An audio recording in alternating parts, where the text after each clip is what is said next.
Sir ಕೊನೆಯದಾಗಿ ನನ್ನ ಉದ್ದೇಶ ಇದ್ದಿದ್ದು ಅಷ್ಟೇ. ಬಿಕಾಸ್ ಈಗ ಅದೇ ಫ್ಯಾನ್ಸ್ ಒಬ್ವಿಯಸ್ಲಿ ಲೈಕ್ 1.5 hour ಅಥವಾ 1 hour 10 minutes ಅಷ್ಟೇ ನೋಡಿರ್ತಾರೆ ಒಳಗಡೆ. ನೀವು 24 hours ಇದ್ದವರು, ನಿಮ್ಮ ಮೇಲೂ ಒಂದು ಸ್ವಲ್ಪ ನೆಗೆಟಿವ್ ಆಗಿದೆ ಸಾಕಷ್ಟು ವಿಷಯಗಳಿಗೆ. ಎಸ್ಪೆಷಲಿ ಗಿಲ್ಲಿ ಅವ್ರನ್ನ ಟಾರ್ಗೆಟ್ ಮಾಡಿದ್ರು, ಗಿಲ್ಲಿ ಅವ್ರನ್ನೇನೋ ಒಂದು ಸ್ವಲ್ಪ ತುಂಬ ಆಟಾಡಿಸ್ಬಿಟ್ರು ಅನ್ನೋ ಕಾರಣಕ್ಕೆ, ಅದಕ್ಕೊಂದು ಕ್ಲಾರಿಟಿ ಸಿಗಲಿ ಅನ್ನೋ ಕಾರಣಕ್ಕೆ ನಾನು ಚಿಟ್ ಚಾಟ್ ಮಾಡಿದ್ದು. ಇಲ್ಲ, ವೆರಿ ಸಿಂಪಲ್ ಸರ್. ಇವಾಗ 3 ಜನ, ಇವಾಗ ನಾವೇನು 6 ಅಡಿ 5 ಅಡಿ ಆ ಥರ ಇರ್ತೀವಿ. ಏನೋ ಅಂದರೆ ನಮಗೂ ಒಂದು ಮನಸ್ಸಿರುತ್ತೆ ಸರ್, ನಮಗೂ ಒಂದು ವ್ಯಕ್ತಿತ್ವ ಇರುತ್ತೆ. ನಮ್ಮ ಫಿಸಿಕಲಿ ಹಂಗಿರ್ಬೋದು, ಬೇರೆಯವ್ರ ಫಿಸಿಕಲಿ ಬೇರೆ ರೀತಿ ಇರ್ಬೋದು. ನಾವೇನು ಗಿಲ್ಲಿನ ನಾವೇನು ಮಾತಾಡಿಸ್ತಾ ಹೋಗಿಲ್ಲ. ಅವ್ನು ಸಪ್ಲೈಯರ್ ಆಗಿ ಪ್ರತಿ ಸಲವೂ ನಾವು ಹೇಳಿದ ಐಟಮ್ಸು ನಮ್ಗೆ ತೊಗೊಂಬಂದು ಕೊಡೋದೇ ಇದಾಗಿರುತ್ತೆ. ಅಲ್ಲಿ ಬಂದವಾಗ ಅವ್ನು ನಡ್ಕೊಳ್ಳೋಂಥ ರೀತಿ ಅವೆಲ್ಲವೂ ಇದಾದವಾಗ ನಮ್ಮ ಮಾತು ಆ ಮಾತಿನ ಬರಗಳಲ್ಲಿ ಅವ್ನು ಮಾತಾಡೋಂಥ ಮಾತುಗಳು ನಮಗೆ ಇಷ್ಟ ಆಗದೆ ಇರೋ ಟೈಮಲ್ಲಿ ಆ ಥರ ಮಾತಾಡಿರ್ತೀವಿ ಅತಿಥಿಗಳಾಗಿ. ಅದೇ ಮಂಜು ಆ ಥರದ್ದಾಗಿ ನಾವು ಪರ್ಸ್ನಲಾಗಿ ಇರಬೇಕಾದ್ರೆ ಬೇರೆ ರೀತಿಯೂ ನಾವು ಹೇಳ್ಬೋದಿತ್ತು, ಬೇರೆ ರೀತಿಯೂ ಡೀಲ್ ಮಾಡ್ಬೋದಿತ್ತು. ಅಲ್ಲಿ ಅತಿಥಿಗಳಾಗಿ ಹೋದಾಗ ಒಂದು ಟಾಸ್ಕ್ ಅಂತಿದ್ದವಾಗ ಅದೇ ರೀತಿ ಮಾಡಿರ್ತೀವಿ ಹೊರತು ಬೇರೆ ಇನ್ನೇನಿಲ್ಲ ಸರ್. ಬೇರೆ ಪರ್ಸನಲ್ ಟಾರ್ಗೆಟ್ ಇಟ್ಕೋ ಇನ್ನೊಂದು ಮತ್ತೊಂದು ಅವೆಲ್ಲ ನಮ್ಗೆ ಯಾಕೆ? ನಾವೇನು ನಮ್ಗೆ ಆ ಉದ್ದೇಶನೇ ಇಲ್ವಲ್ಲ. ಬಿಗ್ ಬಾಸ್ ಕರೆದಿದ್ದಾರೆ, ಬಿಗ್ ಬಾಸ್ ಕರೆದಿದ್ದಾರೆ, ಬಿಗ್ ಬಾಸ್ ಒಂದು ಆಪರ್ಚುನಿಟಿ ಕೊಟ್ಟಿದ್ದಾರೆ. ಬ್ಯಾಚುಲರ್ ಪಾರ್ಟಿಗೆ ಹೋಗಿದ್ವಿ, ಅವ್ರು ಹೇಳಿರೋ ಟಾಸ್ಕ್ ಇದ್ದಂತಿದ್ವಿ, ಆಚೆ ಬರ್ತಿದ್ವಿ ಅಷ್ಟೇ.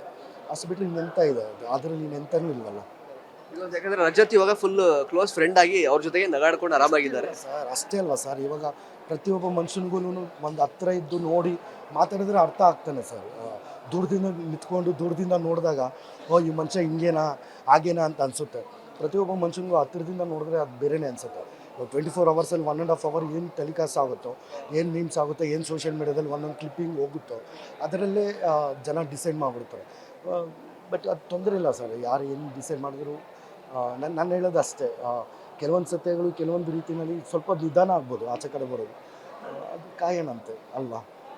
ಧರ್ಮ ಉಳಿಯುತ್ತೆ ಅನ್ನೋದು ನನ್ನ ಇದು. ಸಿಕ್ಕಾಪಟ್ಟೆ ಹೇಳ್ತಾರೆ ಎಲ್ಲ ಕರ್ಮ ಅನ್ನೋದು ಬಿಡಲ್ಲ, ಕರ್ಮದೇಟು ಅಂತ. ಬಟ್ ಅದೇ ರೀತಿ ಧರ್ಮ ಅನ್ನೋದನ್ನು ಉಳಿಸುತ್ತಲ್ಲ, ಆ ಧರ್ಮ ಅನ್ನೋದು ಕಾಪಾಡುತ್ತಲ್ವ. ಯಾಕಂದರೆ ಎಲ್ಲರಿಗೂ ಫ್ಯಾಮಿಲಿ ಇರುತ್ತೆ, ಎಲ್ಲರಿಗೂ ಇದಿರುತ್ತಲ್ವ.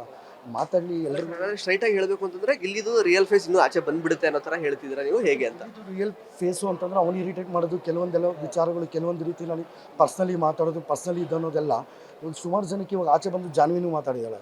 ಅದು ಬಿಟ್ಟು ಇವಾಗ ರಘು ಅವ್ರನ್ನೂ ಮಾತಾಡಿದ್ದಾರೆ ಒಳಗೆ. ಪ್ರತಿಯೊಬ್ಬರೂ ಹೇಳ್ತಾನೆ ಇದ್ದಾರಲ್ವ ಸರ್. ಇವಾಗ ಅವ್ರದ್ದೇ ಆಗ್ತಕ್ಕಂಥದ್ದು ಒಂದು ಸ್ಪೇಸ್ ಇರುತ್ತಲ್ವ ಸರ್. ಆ ಸ್ಪೇಸಲ್ಲಿ ಕಿತ್ಕೊಳ್ಳೋಕೆ ಹೋಗಿ, ಆ ಸ್ಪೇಸಲ್ಲಿ ಮಾತಾಡೋಕ್ಕೆ ಹೋಗಿ ಅವ್ನ ಆಟ ಹೌದು, ಕಾಮಿಡಿ ಹೌದು, ಬಟ್ ಬೇರೆಯವ್ರಿಗೆ ಅರ್ಟ್ ಮಾಡಬಾರ್ದಲ್ವ ಸರ್. ಬೇರೆಯವ್ರಿಗೆ ಅರ್ಟ್ ಮಾಡಿ ಕಾಮಿಡಿ ಮಾಡಿದಾಗ ಅದು ಬೇರೆ ರೀತಿಯೇ ಅನಿಸುತ್ತೆ. ಸ್ಪಂದನೂ ಆಡೋಕ್ಕೆ ಹೋಗಿರ್ತಾಳೆ. ಸ್ಪಂದನ ನಿನ್ನ ಯಾಕೆ ಆಯ್ಕೆ ಮಾಡ್ಕೊಂಡಿಲ್ಲ ಅಂದರೆ ಬಿಕಾಸ್ ನೀನು ಗೆಲ್ಲಲ್ಲ ಕಣೆ, ಅದಕ್ಕೋಸ್ಕರನೇ ಕಣೆ. ಆಮೇಲೆ ಒಂದು ರೂಲ್ಸ್ ಆ್ಯಂಡ್ ರೆಗ್ಯುಲೇಷನ್ ಇರುತ್ತೆ, ಒಂದು ಕ್ಯಾಪ್ಟನ್ ರೂಮಲ್ಲಿ ಲಾಸ್ಟು ಅವೆಲ್ಲ ಕೆಲವೊಂದೆಲ್ಲ ಇರುತ್ತೆ ಸರ್. ಅವೆಲ್ಲ ತೊಂದರೆ ಇಲ್ಲ. ನಾನು ತಪ್ಪು ಮಾಡ್ತೀನಿ, ತಪ್ಪು ಮಾಡಿಲ್ಲ ಅಂತಲ್ಲ. ಕೆಲವೊಂದು ರೂಲ್ಸ್ ಆ್ಯಂಡ್ ರೆಗ್ಯುಲೇಷನ್ ಕೆಲವೊಂದು ನಮ್ಮ ಸೀಸನಲ್ಲಿ ಆ ಥರದ್ದೆಲ್ಲ ಆ ಮಾತುಕತೆ ಆಗಿರುತ್ತೆ ಹೊರತು ಆ್ಯಸ್ ಎ ಪರ್ಸನ್ ಏನಕ್ಕೆ ಬೇಕು ನಮ್ಮ ಟಾರ್ಗೆಟ್? ಆಮೇಲೆ ನಮಗೇನು ಬಿಗ್ ಬಾಸು ಗಿಲ್ಲಿನೇ ಟಾರ್ಗೆಟ್ ಮಾಡುವಂತ ಹೇಳಿಲ್ವಲ್ಲ. ಪ್ರತಿ ಸಲ ಬಿಗ್ ಬಾಸ್ ಹೇಳೋದು ನಿಮ್ಮ ಆಟ ನೀವು ಆಡಿ, ಇದು ಕಾನ್ಸೆಪ್ಟು ಅಂತ ಹೇಳ್ತಾರೆ ಅಷ್ಟೇ. Sir thank you so much. ಸಾಕಷ್ಟು ವಿಷಯಗಳನ್ನು ಹಂಚ್ಕೊಂಡ್ರಿ.